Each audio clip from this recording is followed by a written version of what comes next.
કે જે અલગ અલગ જે 18 અધ્યાય એની અંદર જે છઠ્ઠો અધ્યાય જે અધ્યાયનું નામ છે આત્મસંયમ યોગ, અથવા તો એવું વતન કહેવાય છે કે જેને ધ્યાન યોગ કહેવાય છે. આ ધ્યાન યોગની આપણે વાત કરી હતી. ધ્યાન યોગમાં કઈ રીતે ધ્યાનમાં બેસવું, એના નીતિ નિયમ હોય, ક્યારે કેટલા સમયે કેટલો વધારો કરવો, અલગ અલગ આસન કયા હોય, અલગ અલગ પ્રાણાયામ કયા હોય, નાનની નાથની મુદ્રા કેવી હોય, એ બધી આપણે વાત કરી હતી. પછી એનાથી આગળનો સ્ટેપ એવો આવે કે અર્જુનને એ લોકો જયારે સવાલ પૂછતા હોય ને કૃષ્ણ ભગવાન જવાબ દેતા હોય, એમ એવો સવાલ આવે કે કોઈ વ્યક્તિ ધ્યાનસ્થાનની અંદર સ્થિર થાય છે અને એમાં આગળ વધે છે, તો એને ખબર કેમ પડે? એના જીવનમાં એવા કયા ફેરફાર આવે કે એનાથી એને ખ્યાલ આવે કે આપણે જે રસ્તે છે એ રસ્તો સાચો છે? તો જીવનમાં બે પ્રકારના ફેરફાર આવે. એક આવે કહેવાય આંતરિક ફેરફાર. આંતરિક ફેરફારનો મતલબ એ હોય પોતાની અંદર ફેરફાર આવે અને એનો અનુભવ વ્યક્તિને પોતાને જ થાય, બહાર કોઈને કઈ વસ્તુનો ખ્યાલ જ ન આવે. બીજો એક બાહ્ય ફેરફાર કે જે બહારના સમાજના વ્યક્તિઓને એની ધીમે ધીમે ભનક લાગવા મળે, જેમ જેમ આગળ ત્યાં લગીને એના સ્ટેપ વધતા જાય. તો પેલા આપણે આંતરિક ફેરફારની અંદર વાત કરીએ. તો આંતરિક ફેરફારની અંદર એ રીતનું થાય જયારે કોઈ પણ વ્યક્તિ ધ્યાનસ્થાનમાં સ્થિર થાય ત્યારે જે છેલ્લો જે સમય છે ને 12,960 કલાકનો કહેવામાં આવ્યો છે. એ કલાક એ રીતે ગણાય કે રોજ 3 કલાક વ્યક્તિ ધ્યાનમાં બેસે એટલે 3 કલાક ગુણ્યા 1 મહિના 30 દિવસ ગુણ્યા 30 ગુણ્યા એવા 12 મહિના ગુણ્યા 12 એવા અમે 12 વર્ષ મૂકો એટલે 12,960 કલાકનો આંકડો આવે. કોઈ વ્યક્તિ પહેલી વખત મંત્ર દીક્ષા લીધી હોય, આની આગળ ક્યારે એક શરીરમાં મંત્ર દીક્ષા ન લીધી હોય એવું ગણી નામ હોય. બાકી તો બધા નામ લેતી પહેલી વાર લેતા હોય, પણ આગળના એક શરીરમાં જયારે કોઈ મંત્ર દીક્ષા ન લીધી હોય અથવા તો ક્યારેય સ્મરણ નથી કર્યું ને મન આ રસ્તે એવા એવો કોઈ આત્મા પહેલી વખતે નામ લેતી જ્ઞાની વાત એ વ્યક્તિ ધ્યાનસ્થાનની અંદર સ્થિર થાય અને જેમ આગળની યાત્રા કરે એટલે આંતરિક રીતે એની પહેલી ટોટલ આપણે એની અંદર 7 ભૂમિકા એવી કહેવામાં આવે છે કે વ્યક્તિ 7 ભૂમિકા પાર કરે, પણ 4 ભૂમિકા સુધીનું જ મેન કામનું વર્ણન છે એટલે આપણે ન્યાયની વાત કરીએ. જ્યારે વ્યક્તિ પહેલી ભૂમિકા પાર કરે ત્યારે આંતરિક રીતે એને નાદનો અનુભવ થાય. નાદનો મતલબ એવો થાય જયારે આપણે મંદિરની અંદર જઈને ટંકોરી ઉગાડતી હોય અથવા તો આપણે તીતીડા ટાઈપના જે જીવાતમાં આવે અથવા ભમરા આવે એનો જે અવાજ આવતો હોય, જયારે વ્યક્તિ ધ્યાનસ્થાનની અંદર સ્થિર થાય ત્યારે એને અવાજ આવવાનો ચાલુ થાય કાનની અંદર. અને જેમ જેમ એમાં ઊંડો ઉતરતો એવી રીતે પહેલી ભૂમિકા જયારે 100% પૂરી થાય ત્યારે એને એવું થાય કે સતત કાનની અંદર એ અવાજ આવે જ રાખે, પણ એવો અવાજ હોય કે જેવી રીતે આપણે ફોર વ્હીલ લઈને જતા હોય અને કાચ આડો હોય ને કાચની બહાર કોઈ વસ્તુ હોય તો કાચ કેમ નડે ની આરપાર દેખાય, એવી રીતે એની નાદે સંભળાતો હોય બહારની બધી વસ્તુઓ તેને સંભળાતી હોય. એનાથી એનો કોઈ ફરક નથી પડતો, પણ પોતાની વસ્તુનો 100% અનુભવ થઈ જાય કે આપણે પહેલી ભૂમિકા પાર કરી જ્યારે એની વસ્તુનો અનુભવ થાય. જ્યારે કોઈ વ્યક્તિ બીજી ભૂમિકા પાર કરે ત્યારે એને એવું થાય કે આંખ બંધ કરીને જે હાવ અંધારું દેખાય છે ત્યાં ધીમે ધીમે ક્યાંક ઝરમરિયા જેવું અજવાળા જેવું એને ભ્રાંતિ થાય. ઝરમરિયા કેવા દેખાય નરકો અનુભવ કરે તો ખાલી બાજીના આકાશની અંદર જોવો ને જયારે સૂર્ય હોય સૂર્યજી દિશા હોય ત્યાંથી બીજી બાજુ ખોટે એક ઊંચાઈ હોય ત્યારે આકાશની અંદર હોય તેમાં ક્યાંક ટકા જેવું થોડુંક લાગશે. અથવા જૂના સમયની અંદર જેવું મોટી ટીવી આવતી એની અંદર પાવર જેવું દેખાય એ ટાઈપનો વ્યક્તિને દેખાય. આંખ બંધ કરે ત્યારે ઝરમરે જેવું ક્યારેક દેખાય નહીં, આ પાછું એવું પાછું દેખાય, પાછું મહિના 2 મહિના 6 મહિના વર્ષ મહેનત કરતો રહે ત્યારે ધીમે ધીમે ઝરમરિયા પાવરફુલ થતા રહે. પછી જયારે વ્યક્તિ ત્રીજી ભૂમિકા પાર કરે ત્યારે જે ઝરમરિયાની એરર જે અંધારો હોય એને ધીમે ધીમે થોડુંક પ્રકાશના પુંજ જેવું હોય ને પાછું અંજોડવા હોય ને પાછું અંજોડવા હોય ને એ પછી ટકતું રહે. એટલે 1 સેકન્ડમાં ઊંઘ ગયું, પછી 1 મિનિટ ટકે, 6 મહિના કલાક ટકે, 2 કલાક ટકે, એમ કરતા એવું થાય કે જયારે કોઈ વ્યક્તિ 3 ભૂમિકા પાર કરે એટલે એને સતત 24 કલાક એ આંખું બંધ રાખે કે ખુલ્લું રાખે એને સતત અંજવાળું દેખાતું, સતત ઝરમરે દેખાતું. એની માટે 1 સેકન્ડ સ્થિર ન થવું પડે અને જો એ ખુલ્લી આંખી હોત ઘડી પૂરતા સ્થિર થઈ ગયો 1 થી 2 મિનિટ થાય ને એટલે બહારનું બધું થોડું દેખાતું નથી, એટલે આ બધી પ્રકાશનું પુંજ અને અંજવાળાનું પુંજ વ્યક્તિને દેખાય. એટલે એનું પોતાનું પ્રેક્ટિકલ જેટલા વ્યક્તિ નામની અંદર ઊંડા ઉતરતા જયારે 2 ભૂમિકા પાર પડી જાય ને પછી બહારનો કોઈ વ્યક્તિ ગમે એટલું એનું કે ભાઈ તારું નામ ખોટું છે, તારા ગુરુ ખોટા છે અથવા તો રસ્તો ખોટો છે કે એની જે આ રીતે ભગવાન મળે એ વાત કરે એટલે ભલે મોઢે સંમત થાય પણ એની અંદરથી 100% અનુભવ થઈ જાય કે આપણે જે રસ્તે હેલા છે, આપણે જે પ્રગટ પુરુષ છે, જે ગુરુ પરમાત્મા છે એ 100% ભગવાનનો રસ્તો છે. છેલ્લે જે મોક્ષ આપણી માટે છે એ વ્યક્તિને આત્મવિશ્વાસ જયારે પહેલી કે બીજી ભૂમિકા પાર પડે ત્યારે અંદરથી જ આત્મવિશ્વાસ આવી જાય. આ જગ્યાએ 3 ભૂમિકા પાર થાય. 3 ભૂમિકા પાર થાય પછી ત્યાંથી ચોથી ભૂમિકા. ચોથી ભૂમિકા જયારે કોઈ વ્યક્તિ પાર કરે એટલે ધીમે ધીમે એના ગુરુનો જે રૂપ હોય ને એ આખું રૂપની ધીમે ધીમે એને આકૃતિ પડતી દેખાવા મળે, જેની બોર્ડર આવતી એ જેમ જેમ એમાં આગળ નીકળે એટલે આકૃતિ કરતા કરતા એ આખું શરીર જેવું દેખાવા મળે. પછી એમાં કેમ આપણે રંગ પૂરીએ એ રીતે રંગ પૂરાતો થાય છેલ્લે આખા ગુરુનું સ્વરૂપ અને દાદા ગુરુનું સ્વરૂપ બાજુની અંદર દેખાય. અને એમાં એવું થાય જો મૃત્યુલોકની અંદર પરમાત્મા પોતે પરબ્રહ્મ જન્મ લીધેલો હોય, ધારો કે રામાવતાર હોય તો રામ ભગવાને જન્મ લીધો ત્યારે ગુરુનું સ્વરૂપ અને બાજુમાં રામ ભગવાનનું હોતે સ્વરૂપ દેખાય. અને એ એટલા અધૂરી દેખે કે જેવી રીતે નાનેથી મોટા થતા જતા હોય, ધારો કે 1 વર્ષના બાળક હોય તો 1 વર્ષનું બાળકની જેમ દેખે, 2 વર્ષ 3 5 વર્ષનું યુવાન અવસ્થા જી એની ઉંમર હોય ને એ ઉંમર એને વ્યવસ્થિત દેખાય, માથે તાજ પહેરેલા એ રીતના વર્ણની લોકોનું બતાવે વ્યવસ્થિત 100% દેખાય, એને 24 કલાક સતત દેખાય, આંખ બંધ કરે એટલે સીધું દેખાય, ખુલ્લી કે 2 મિનિટ સ્થિર થાય એટલે સ્વરૂપ રાખે આખું કમ્પ્લીટ દેખાય. આને 4 ભૂમિકા પાર કરેલા કહેવાય. એના જ આધારે આપણે ઇતિહાસની અંદર ઋષિમુનિ હોય જે પ્રભુને જોતા હોય તો વર્તી જતા, એ એટલે વર્તી જતા કે ભાઈ આ જ પરમાત્મા છે, આની અંદર કોઈ બીજો 2 મત જ નથી. અને જો મૃત્યુ લોકો ઉપર ન હોય તો ગુરુ અને દાદા ગુરુ દેખાય. આ નોર્મલ વ્યક્તિની 4 ભૂમિકાની પ્રણાલિકા કહેવાય. 4 ભૂમિકા પાર કરે એટલે એ વ્યક્તિનું મોક્ષ એ રીતે પ્રાપ્ત હોય કે જયારે શરીર છૂટે ત્યારે એની પાસે સ્વતંત્રતા હોય તેનો કઈ રીતે આત્માનો ઉપયોગ કરવો. આનાથી ઉપર એવું આવે કે 5મી ભૂમિકા આવે, 6 આવે, 7 ભૂમિકા આવે. પણ એનું વર્ણન આપણે ઇતિહાસની અંદર અમુક વ્યક્તિઓ કરેલું છે કે એ લોકો એટલા આગળ નીકળી ગયા કે એની ભૂમિકાની અંદર ગયા. સમજેલા વ્યક્તિ ઘણા ખરા એવું કે છે કે જેની પાસે કાંઈ ન હોય અવધૂત દિશાની અંદર જાવ એ લોકો ભલે આગળની યાત્રા કરે, બાકી એનાથી ફાયદો લાંબો નથી, એની કરતા નુકસાન વધારે એટલે થાય છે કે જયારે કોઈ વ્યક્તિ 4 ભૂમિકાથી આગળ જવા મળે ને એટલે કેવું થાય, આપણે કેમ કીધું હતું કે ભાઈ અરીસો હોય ને આગળ પાછળ 2 દેખાય, 4 થી 5મી ભૂમિકા જવું પડે ને પછી એને ખાલી ઓલું જ દેખાય, એને એક જ વસ્તુ મળે. એ સામે વાળા કોઈ પણ વ્યક્તિને નો પછી કોઈ માર્ગદર્શન દે કે સામે વાળા વ્યક્તિ નો કોઈ દુઃખ સમજી શકે કે નો કોઈ પ્રોબ્લેમ સમજી શકે કે નો એને કઈ પ્રકારની સુખ સુવિધા કે સલાહ સૂચન કાંઈ ન કરે, કે પોતાનું એકનું જીવન જીવી શકે. એટલે હદ સુધી કે જો કોઈ 6ઠી કે 7મી ભૂમિકા જવા મળે એટલે એના ઘરના વ્યક્તિ માટે હોતી નહીં, એ રીતે બોજા સ્વરૂપે થાય. હા, એનું એટલું બેલેન્સ હોય કે જો ઓલો વ્યક્તિ સમજી ગયો કે ભાઈ આ તેજસ્વી આત્મા છે, એ કોઈ ગાંડા કે પાગલ અવસ્થા વાળા વ્યક્તિ નથી અને એની સેવા કરે તો ઓલાનું બહુ મોટું બેલેન્સ ભેગું થઈ જાય. પણ એ સમજવું કોઈ માટે લોઢા નથી કે સામે કોઈ વ્યક્તિ છે પાગલ છે કે 7 ભૂમિકા પાર કરેલો વ્યક્તિ છે, એ પ્રગટ પુરુષ છે કોઈ વ્યક્તિ ઓળખી ન હોય.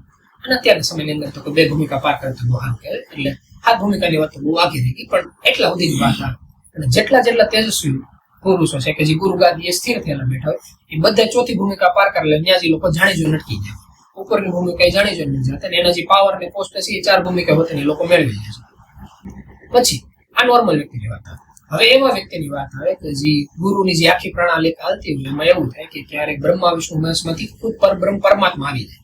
એ કોઈ વ્યક્તિ વચ્ચે એવા આવી જાય જેમ કે કેમ રામ હતા, રામનાથ નીચે જે આપણે એ સમયની અંદર અંગત બતાવે, હનુમાન બતાવે, સુગ્રીવ બતાવે, બધા એના શિષ્યો કે ખુદ પરમાત્મા પરબ્રહ્મના શિષ્યો. જો એના કોઈ શિષ્ય થવાનો મોકો મળી જાય જે ક્યારેક જ કોકાય થાય ને ચાન્સ બહુ હશે, પણ ધારો કે એને મોકો મળી જાય એની માટે એવું થાય કે એ વ્યક્તિ જો 3 ભૂમિકા પાર કરે ને તો એની માટે મોક્ષ બરોબર. અને જયારે વ્યક્તિ 4થી ભૂમિકા પાર કરે તો એની માટે ગુરુ કયો તો એ દાદા ગુરુ કયો તો હોતે, એની માટે તો પરમાત્મા પરબ્રહ્મ એ જ કહેવાય અને ઓલા બ્રહ્મ એ જ કહેવાય. એટલે જયારે વ્યક્તિ 4 ભૂમિકા પાર કરે ત્યારે એને ખાલી પ્રભુનું એકનું જ રૂપ દેખાય.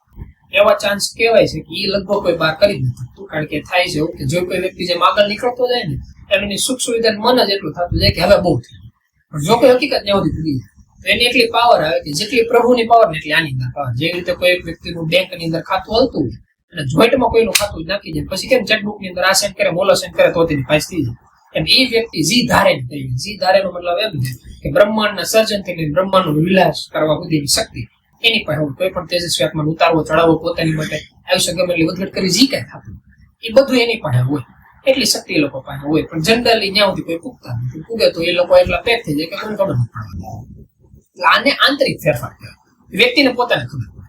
એક આવે બાહ્ય ફેરફાર કે જે બહાર સમાજને ધીમે ધીમે ખબર પડવા પડે. બહાર સમાજને ખબર પડવા માટે કોઈ પણ નામની અંદર ધ્યાનમાં ઊંડા ઉતરતા જાય એટલે એની સામે પેલા તો 3 પ્રકારના રસ્તા આવે. એ પોતાની પ્રાઇવેટ અંગત જોઈ જોઈએ.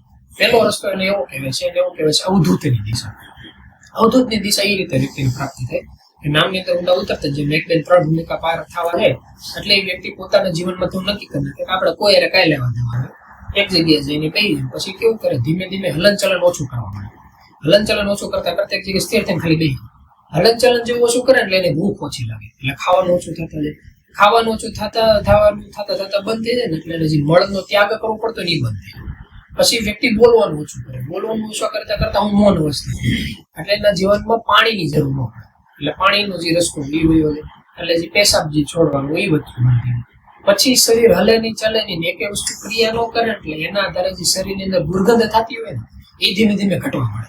એ ઘટતા ઘટતા બંધ જ થઈ જાય એટલે જે નાવાની હોય નાની જરૂર ન પડે એટલે જીવતા લાશ બરાબર થઈ ગયો પણ જીવંત હોય એની પાસે શક્તિ બધી હોય, જોતા જાણતા બધું હોય પણ સ્થિર થઈને બેઠા હોય એને અવધૂત દિશા કહેવાય. એને ખાવાની પીવાની એક વસ્તુ જરૂર ન પડે. એ રસ્તા ઉપર રહેવામાં ફાયદો એ થાય છે કે એમાં સાંથરે બહુ જલ્દી ભેગું થાય, પણ નુકસાન એ થાય છે કે એ વ્યક્તિ પછી કોઈના ફાયદામાં નથી આવતું. એ વ્યક્તિ નો ગુરુગાદીએ બેસી કે નો વહેલી પેઢીને સમજણ દે કે કોઈ વસ્તુ નહીં. પણ તો ઘણા ખરા વ્યક્તિ એવું છે કે એને એમ લાગે કે ભાઈ એની પ્રણાલી કે ગુરુભાઈ કે એના રસ્તે હાલે છે, પોતાનું ઘર બાર કઈ નથી, નવી પેઢીને તૈયાર કરી કે પોતાના સંતાન પરિવાર માતા પિતા કઈ ન કરી, પોતે નક્કી કરે કે આપણે આ રીતે રહેવું છે, આપણે રહી કે ન રહી કઈ ફરક નથી પડતો, તો એ લોકો ઊંધું દિશા તરફ જાય છે. બીજો રસ્તો એવો આવે એને મનુષ્યની ભેગા રહેલા કે જે મોટા ભાગે આપણે બાપા અત્યારે બાપા લોકો જીવન આનું હાર માનતા કે જયારે નામની અંદર આ ઊંડા ઉતરે ત્યારે એની પાસે મનુષ્યમાં નોર્મલ માણસની જેમ રહેવાની શક્તિ આવે. એમ નક્કી કરે કે આપણે નોર્મલ માણસોની જેમ રહેવું છે, અંદર ગમે એટલા ઊંડા ઉતરે ગમે એટલું શાંતિ રહે, પણ એનું જે બહારનું રહેણી કરી આર્થિક દ્રષ્ટિએ સામાજિક દ્રષ્ટિએ એક નોર્મલ વ્યક્તિની જેવી રહે. અને સમાજની અંદર ઇતિહાસની અંદર મોટા ભાગના વ્યક્તિ આની અંદર જ એટલે આગળ નીકળે છે, કારણ કે એને મોટા ભાગે અંદાજો ઓછો હોય કે જેમ આગળ નીકળતા હોય ને પાછળની પેઢી કેટલી પાવરફુલ આખું તૈયાર કરી દીધું, પછી હું થયું સામથર્યનો ઉપયોગ ત્યાં કરવા કરતા કેવું કરે, જે આજુબાજુના જે સમાજ એને સમજણ દેવામાં કે નવી પેઢી છે ગુરુ શિષ્યની પ્રણાલી કરે એને માર્ગદર્શન પૂરું આપે કે તમે આમ કરો, કરીને એને આગળ નીકળવા તૈયાર છો. એવું નહીં કે આપણે ઇતિહાસની અંદર કેમ બોલા કે હારા મારું ઉદાહરણ કે જે તમારે આપણે રસ્તા પર જતા કેમ કોઈ વ્યક્તિ ભીખ માંગે, આપણે કે ભાઈ ભીખ નહીં જોતો તો ધંધો કરે, એ આ નામ એની જેવું છે. ધારો કે કોઈ વ્યક્તિ તથાસ્તુ કરીને સીધું કોઈ વસ્તુ આપી દીધી, એને બદલે નામ લે, અમે મહેનત કરીને અમે જાગી ગયા, તું મહેનત કરીને જાગી ગઈ. મહેનત કરીને જાગીને જે વ્યક્તિ પાસે વરદાન આવે ને એનો સદુપયોગ જ કરે, અને તથાસ્તુ જેટલી વસ્તુ એમાં 99% દુરુપયોગ જ છે. એટલે આ લોકો માર્ગદર્શન ઉપર વધારે આવે એના જીવનમાં જો તો માર્ગદર્શન છે બીજું કઈ વસ્તુ નકર હકીકત એટલું બધું થઈ જાય કે રતિરામ બાપાને કહેવાના શબ્દથી આપણે ઇતિહાસમાં કહેવાય કે કુંડળ હરિરામ બાપાને એ લોકોને આખું શૂન્યમાં સર્જન થયું. ખાલી એક વ્યક્તિને કહી જાય તારું કામ થઈ ગયું. એટલે કરોડોની સંપત્તિ અને શબ્દોની અંદર પાવર હોય, પણ એ પોતે એનો ખોટો ઉપયોગ નથી કરતા, કારણ કે એને ખબર છે કે આનો કોઈ મિનિંગ નથી, અને એની ખબર છે કે નાથને જો કોઈ હરખા વ્યક્તિ કામ કરે છે, જો આગળ એને કરોડોની સંપત્તિ આવી તો કેટલા ખરખા એ બધી વસ્તુની ખબર એટલે જેટલા વ્યક્તિ તૈયાર થતા જાય ને એટલા એમાં આગળ નીકળતો. એક ત્રીજો રસ્તો એને એવું કહેવાય છે કે આપણે શૂન્યમાંથી સર્જન કરે. જયારે કોઈ વ્યક્તિ એ રસ્તા ઉપર આવે ત્યારે બહારનો સમાજના વ્યક્તિ જોતા નથી, પણ આ એટલી સ્પીડમાં બહારની સામાજિક અને આર્થિક દ્રષ્ટિએ આગળ નીકળે કે જો કોઈ વ્યક્તિ વાત કરે તો એમાં લાગે ચમત્કાર છે, આની સિવાય કોઈ રસ્તો જ નહીં. જયારે કોઈ તેજસ્વી આ રસ્તા ઉપર હાલે ત્યારે ઓલા નથી કેતા કે 2-5 વર્ષ પહેલા કઈ નથી ત્યારે એટલું થયું, પાછા 5 વર્ષ પહેલા કઈ નહીં, દહકાની અંદર આખો નકશો પલટો કરીએ એ એના સામથ્ય કઈ રીતે કરે, શૂન્યમાંથી સર્જન કરવાની શક્તિ કહેવાય. એટલે આ બાહ્ય ફેરફાર. બાહ્ય ફેરફારમાં બીજો પરિવર્તન આવે કે ધારો કે કોઈ એક આત્મા છે એ ધ્યાનસ્થની અંદર સ્થિર કરશે એ નક્કી કરે આપણે અંદર જેટલી શક્તિ હોય એનો 100% ઉપયોગ છે કરવો છે, અંદર કઈ ભેગું કરી નથી રાખવું, માર્ગદર્શન કઈ ઓલા કે દુનિયા જોતી રહી જાય એ રીતે વ્યક્તિનો ઉપયોગ કરવાનો. તો ધ્યાનમાં બે વતી કઈ રીતે એનો ફરક પડે? એનો ફરક એ રીતે પડે કે જો કોઈ વ્યક્તિ 3 કલાક ધ્યાનસ્થની અંદર સ્થિર રહેતા હોય અને એ વ્યક્તિ ધ્યાનમાં સ્થિર થતા 6 મહિના જો ધ્યાનમાં સ્થિર રહે એટલે એને પહેલો સ્ટેપ કહેવાય. એના જીવનની અંદર એવા 24 સ્ટેપ આવે. 12 વર્ષનો સમય આવે તમે 6 મહિના ટુકડા પડો એટલે 24 સ્ટેપ આવે. પહેલો સ્ટેપ પતે ને એટલે બહારના કોઈ વ્યક્તિને હજી ધીમે ધીમે ભનક લાવવા માંડે કે આ થોડો કંઈક તૈયાર થયું છે, એની અંદર કઈ કલાક થયું છે, શું થયું છે, કઈ રીતનું થયું છે, એના ખ્યાલ ન આવે. એટલે હદ સુધી કે પ્રભુની લોકો એવું કહેતા કે જો કોઈ વ્યક્તિ એટલો સમય ધ્યાન સ્થિર થાય તેનું મગજ એટલું પાવરફુલ થાય કે જો એ વ્યક્તિ તર્કમાં ઉતરી જાય તો ગમે એવી ખોટી વસ્તુને સાચી કરી, સાચી વસ્તુને ખોટી કરી દે. ખાલી ફરક એટલો પડવો જોઈએ કે સામે વાળો વ્યક્તિ જેની નામ વાળો ન હોય, નામ વાળો વ્યક્તિ એટલો સમય ધ્યાનમાં બેઠો હોય 6 મહિનામાં એટલે મગજ એટલું પાવરફુલ હોય, ઉપયોગ કરવાનો કરે એની પછી બીજો સ્ટેપ આવે. આવા 6 મહિનાના જયારે વ્યક્તિ સ્ટેપ ભેગા કરે ને એવા 6 સ્ટેપ ભેગા કરે ત્યારે જે બીજો સ્ટેપ આવે ને એ સ્ટેપ આવે 3 વર્ષ. 3 વર્ષ વ્યક્તિનું જીવનમાં જાય અને ધ્યાનની અંદર સ્થિર થયો હોય એટલે એવું થાય કે પોતાને ખબર પડવા છે, સમાજને હોતે એવી ખબર પડવા મળે કે આના જીવનમાં કાંઈ કેટલું મોટું થયું, કે એને એવો ખ્યાલ કઈ રીતે થયું પણ એમ ખબર પડે કે એટલું મોટું કા ધનબળ આવી ગયું, કા બુદ્ધિ બળ આવી ગયું, કે સમાજમાં માનઠાણ આવી ગયું. એટલું 3 વર્ષની અંદર વ્યક્તિની અંદર આવી જાય. અને એવા પહેલા 3 વર્ષ, બીજા 3 વર્ષ, ત્રીજા 3 વર્ષ જાય તો એવું થઈ જાય કે હવે આની જેવું કાંઈ નહીં. 9 વર્ષનો જે સમય એવું એટલો મોટો. જો કોઈ વ્યક્તિ 4 વખત 3 વર્ષ પૂરું કરી નાખે એટલે હકીકત એવું થાય કે પછી વ્યક્તિ 1 મિનિટે ધ્યાનમાં ન બે એટલે 12,960 કલાકનો સમયગાળો પૂરો થઈ જાય. 1 મિનિટે ધ્યાનમાં ન બે તો તેની આખા એના જીવનકાળ દરમિયાન ગમે એટલું બેલેન્સ વાપરે ને હરખી જગ્યાએ વાપરેલું, ઊંધી જગ્યાએ નહીં, કે શેર બજારના સટ્ટામાં સીધું પૂરું કરી નાખે તેનો કઈ મતલબ નહીં. પણ જો કે નામની અંદર એટલો ઊંડો ઉતરે ને તેની સમજણનું લેવલ એટલું કે આ ઊંધી જગ્યાએથી વ્યક્તિ ન વાપરે. એટલે જ એવું કહેવાય છે કે જો કોઈ વ્યક્તિ 12,960 ધ્યાનની સ્થિર થઈ ગયું એનું આખું શરીરમાં ગમે એટલું સમથર્ય વાપરે ને એનાથી સમથર્ય ખૂટે જ નહીં. એમાં કોઈ વ્યક્તિ એવો નીકળે સત્ય રીતે આપણે કે આંકડામાં બહુ કંઈ ખાસ ન થતો કોઈ અંદર ખાને ઉતરો ઠીક છે, પણ ઉતરીને એનો ઉપયોગ કરવા વાળો તો ઇતિહાસમાં નામ આવે બહાર ઉતરી જાય એને એવું નક્કી કર્યું કે 12 વર્ષનું અનુષ્ઠાન છે, બીજી વખત આખી પલટી મારી છે, 24 વર્ષ સુધી કરવું છે. તો એની અંદર હકીકત એટલું સામતરી આવે કે નોર્મલ એક આત્મા હોવા છતાં નામની અંદર એટલા ઊંડા ઉતરો થતી કોઈ પણ આત્માને ધારે ત્યારે લાવીએ કે લઈ જાય કે એટલા આદુથી એની અંદર સામતરી ટકા હોય ખરા ઉપયોગ કરે એની. આને બાહ્ય વસ્તુ કહેવાય. પછી જ એની વસ્તુ આવે એ લોકો એમ કહેતા કે ધ્યાનસ્થની અંદર બેહવું હોય ને ત્યારે એની માટે વસ્તુનું ધ્યાન રાખવાનું કે જ્યારે વ્યક્તિ સ્થિર થાય ને ત્યારે જે બહારની સમાજના જે નીતિ નિયમો છે આ બધા ભૂલી જવાનું અને ખાલી મનની સ્મરણની અંદર લગાડવાનું. જો કોઈ વિચાર આવે તો મગજને ભટકતો યાદ આવે એટલે ખેંચીને પાછું લગાડી દેવાનું. તેને કેવી રીત હોતે ના આવે જે ઘણા વ્યક્તિ એવી રીતે કોશિશ કરતા હોય અને ઘણા વ્યક્તિને સક્સેસ હોતે મળે એવું કરતા હોય કે જે સ્મરણ કરે ને એટલે આપણે અત્યારે રસપૂર્વક પ્રાણાયામ લે એટલે શ્વાસ લેતા લેતા 3 શબ્દો બોલે, પછી શ્વાસ છોડતા છોડતા 3 શબ્દો બોલે. એક વખત સ્મરણ પૂરું થાય ત્યારે જે નીચલો જે ભાગ આવે ને એમાં એ અંદર ગણે 1, પાછું સ્મરણ કરીને છોડે પાછા 2, સ્મરણ કરીને છોડે એટલે 3. એવી રીતે ગણતો રહે ને તો એનાથી હોતે ને એને એવો ફાયદો થાય છે કે જે મનજી બહુ ભટકતો ને એની જગ્યાએ થોડાક રસ્તા ઉપર આવે. એવી રીતે છે. કોઈ વ્યક્તિ ધારે તો ટ્રાય કરીએ કે સક્સેસ મળે ન મળે પોતા ઉપર છે, પણ આ એક વખતે રીત છે. વચ્ચે ઘણી વખત એનું પ્રેક્ટિકલ પોતે ઉપયોગ કરતો પણ વસ્તુ શીખવાડી એટલે અને ત્યારે ઘણા બધા વ્યક્તિને કીધેલું હતું જે કોઈ વ્યક્તિને યાદ હોય એને. પછીનો જે રસ્તો હતો એવું બતાવે કે કૃષ્ણ ભગવાન છે એટલે વાત કરતા કરતા એમ કે ધ્યાનમાં બેહવાનો યોગ એટલો છે જો કોઈ વ્યક્તિ સતત ધ્યાનમાં બેને એની અંદર ઊંડો ઉતરતો હોય બહારના સમાજનું જે કર્મ હોય કરતા હોય મતલબ એવું કહેવાય કે રોજ 3 કલાક ધ્યાનમાં બેહતા હોય એટલે બાકીની જે 21 કલાક હોય 21 કલાક સુધી સતત એનું મન હોય એની સ્મરણ ની અંદર એના વર્ણન કરતા એમ કહેતા કે 1 કલાક ધ્યાનમાં બે એટલે 8 કલાક સુધી મન ઉપર અસર બે. આપણે ખબર કે છે કે સવારમાં ઉઠી ધ્યાનમાં બેવાનો ફાયદો એટલે સવારમાં બે ધ્યાનમાં બે એટલે સવારથી સાંજ સુધીની જે 8 કલાક હોય ને પહેલા 8 કલાક કામ ધંધો વ્યવહાર વાણી વિજય આવી એટલે એને લીધે ફાયદો વધારે. સાંજે બેહીએ તો તેને એવું છે કે એનાથી ફાયદો કરે પણ આખી રાત સ્મરણ કરવામાં એનો ફાયદો રહે. એટલે એનો મતલબ એવો થાય કે સવારનો ટાઈમ ફાયદાકારક છે પણ હેંજનો વિખીન હવારનો નહીં કરવાનો, હેંજનો પકડાવે રાખવાનો. જેમ થતો ને હવારનો વિખાઈ જશે તો એની કરતા હેંજનો હાર એટલે એની એટલે કોઈ વ્યક્તિ જો 3 કલાક ધ્યાન સમસ્યા થતો તો 24 કલાક સુધી સતત એનું મન સ્મરણમાં હોય. જો કોઈ વ્યક્તિ આમ મહેનત કરે રાખે સતત એનું કર્મ કરે રાખે તો કૃષ્ણ ભગવાન એમ કહેતા કે ખબર ઘણા વ્યક્તિ વાત કરતા કે હું ભટકી જાઉં ઊંધા રસ્તે વયો જાઉં. એ વસ્તુ અશક્ય એટલેથી છે કારણ કે જે વ્યક્તિ ચારેય દિશાની અંદર પ્રભુને જોવે છે એ વ્યક્તિ ગમે રસ્તામાં આવે એ તો પ્રભુ પાસે જ જવાનું છે. જે વ્યક્તિ ઘર હોય ઘરની અંદર કોઈ વ્યક્તિ ગમે એટલો આટા મારે એના ઘરની બહાર નીકળો દરવાજામાંથી જ નીકળવું પડે ત્યાં જ પ્રભુ ઉભો એટલે એમ કે તું ગમે એટલો આટો મારે તો છેલ્લા અહીંયા જ આવે એની તો ઉપાધિ કરે. એટલે ધ્યાન એક એવી વસ્તુ છે કે જો કોઈ વ્યક્તિ 3 કલાકની સ્થિરતા ઉપર હાલતો હોય તો બીજું ગમે એટલું કે કામ તેમ કરી નાખે પણ એને 3 કલાક પકડાવવા માટે અમે આજે જ વાત કરતા હતા કે એક વ્યક્તિ વાત કરતા કે અડધી કલાકનું ધ્યાન એવરેજ હાલે તો એને લીધે અડધી કલાકની એવરેજ પકડાવવા માટે એને ખાવાનું પીવાનું હોવાનું જે બધો સમય બધામાં સેટિંગ પકડાય નહીં કરવું પડે.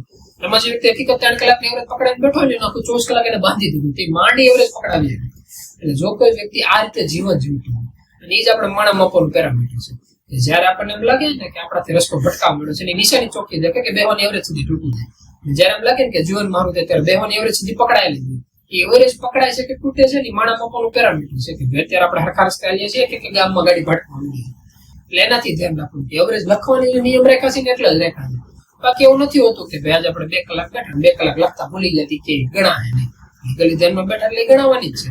લખવાની સિસ્ટમ એટલે જ છે કે છેલ્લે 6 મહિના બે જાય એમ નથી કે આપણે બહુ ધ્યાનમાં બે લીધું હિસાબ કરીએ ત્યારે ખબર પડે કે આમાં આ જન્મમાં તો ભેગું નહીં કારણ કે જીવરાના કલાકના હિસાબ પાડીએ જે એવરેજ આવી જોઈએ કલાકો અડધી કલાક તો ઠીક મિનિટોની અંદર એવરેજ એમાં કેમ 12,960 કલાક પૂરા કરવા.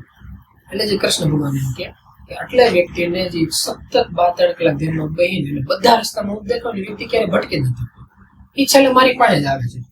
એટલે અર્જુનની પાસે સવાલ પૂછતા એમ કે તો મેં ઘણી જગ્યાએ ઋષિમુનિઓને એક શબ્દ વાપરતા એમ છે કે ભ્રષ્ટ યોગ્ય વ્યક્તિનો આત્મા જે હતા એ પ્રાણ છૂટ્યો ભ્રષ્ટ યોગ્ય વ્યક્તિનું દેહાંત થયું.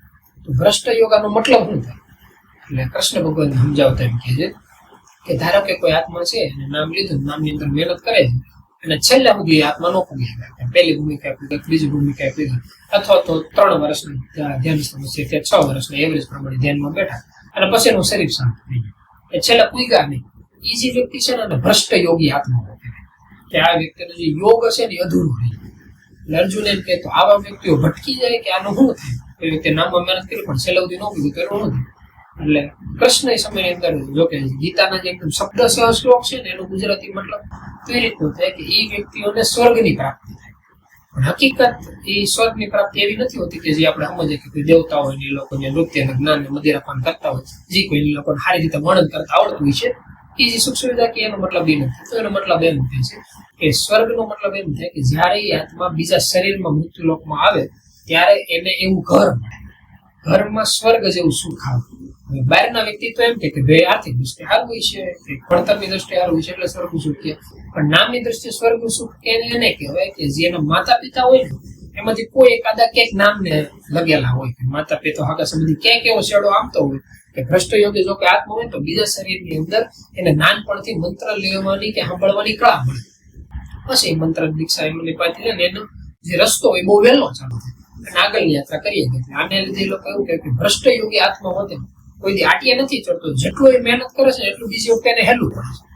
અને હેલું એટલે હલ્દી પડતું જાય કે જો કોઈ વ્યક્તિ ભ્રષ્ટ યોગી આત્મા છૂટો બીજા શરીરમાં પાછળ મહેનત કરી, પાછું ભ્રષ્ટ યોગી શરીર છૂટી ગયું, પાછા ત્રીજા શરીરમાં મહેનત કરી, એમ કરતા કરતા વ્યક્તિ મહેનત કરતો જાય. તો બાપા એમ કહેતા કે એક આત્મા એવો છે કે એને નામમાં નથી લીધું અને વ્યક્તિ શરીર મનુષ્યનું શરીર ખાલી થાય લાખ 84માં જવું પડી ભાઈ, ત્યાંથી લાખ 84માં ગયો અને 4 યુગી આત્મા ફરી પાછું મનુષ્યનું શરીર મળ્યું, એક શરીર છૂટ્યું, બધા શરીર રખડે પાછું મનુષ્યનું શરીર મળ્યું, એની જગ્યાએ બીજો આત્મા નામ લીધું એટલે ખાલી થાય સ્મરણ કર્યું, ભજન કર્યું, શરીર છૂટું પાછું નામ મળવાનું, પાછું શરીરમાં મહેનત કરી, પાછું શરીર છૂટું પાછું મહેનત કરવાની.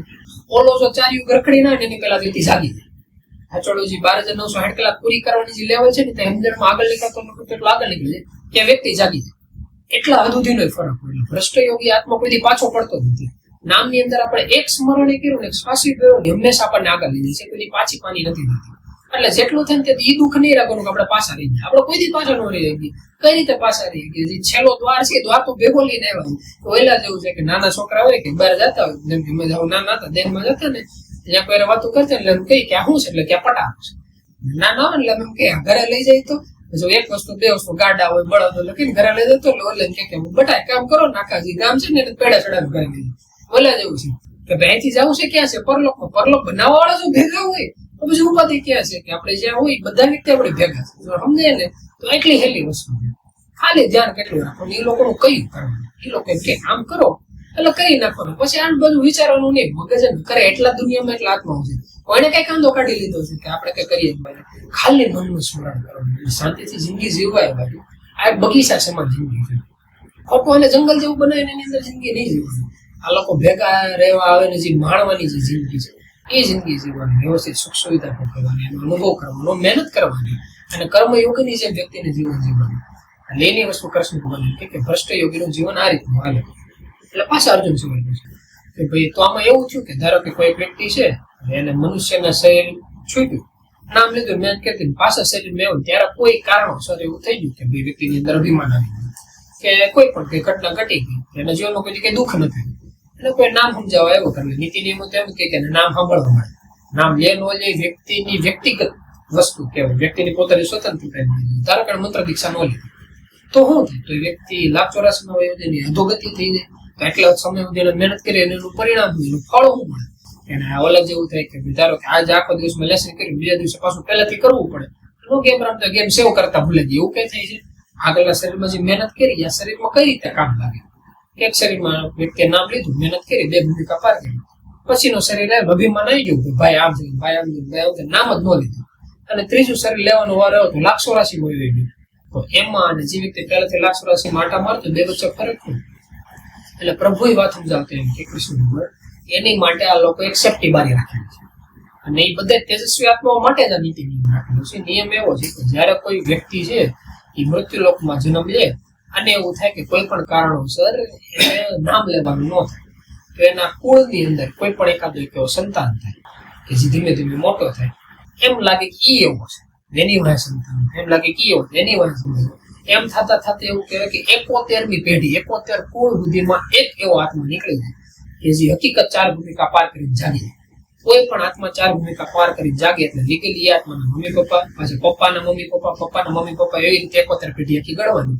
અને આખી 71 પેઢીમાં જેટલા મમ્મી પપ્પાની જે સિરીઝો આવતી એ બધાને સીધું મનુષ્યનું શરીર મળે. એ ગમે ત્યાં લાખ 84 આટા મારતા હોય ત્યાંથી એને સીધો જેનું પછીનું શરીર મનુષ્યનું લાગે અને ત્યાં એને પાછું નામ સાંભળવાનો મોકો મળે.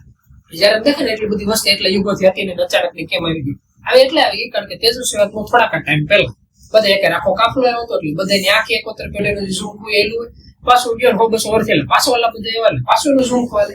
એમ કરતા કરતા ઓલા નથી કહેતા કે ભારત ભૂમિમાં બહુ જગ્યા ત્યાં જ બહુ હકડે, કેમ બહાર કોઈ હકડે? એના થોડા કારણો એ રીતના હોતે હોય કે જે ઓલા લાખ વર્ષમાં ગયા ને એ લોકોનો થોડો વારો હોતે ના આવે. એટલે એ એક હોતે છટક મારી છે, પણ એનો મતલબ એ નહીં કે જિંદગીમાં બરોબર લાગે જિંદગી જેવું. એને કોઈ ગેરંટી હોતી નથી. એ લોકો એક વખત ટ્રાય આપે, 2 વખત ટ્રાય આપે, પછી ખબર પડે કે ભાઈ આને જ નથી કરવું.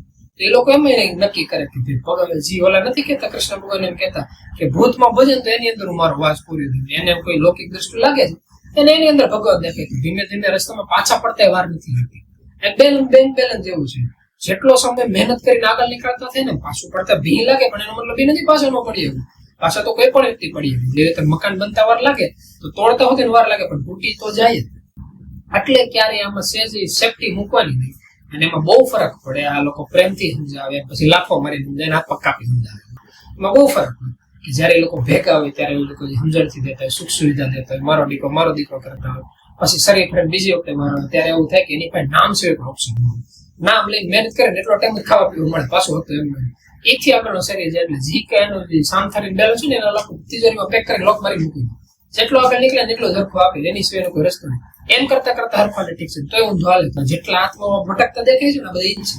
કારણ કે મૃત્યુ લોકમાં જયારે પરમાત્મા પહેલી વખતે પૃથ્વી બની હતી બધી ત્યાંથી જ નોખા પડ્યા.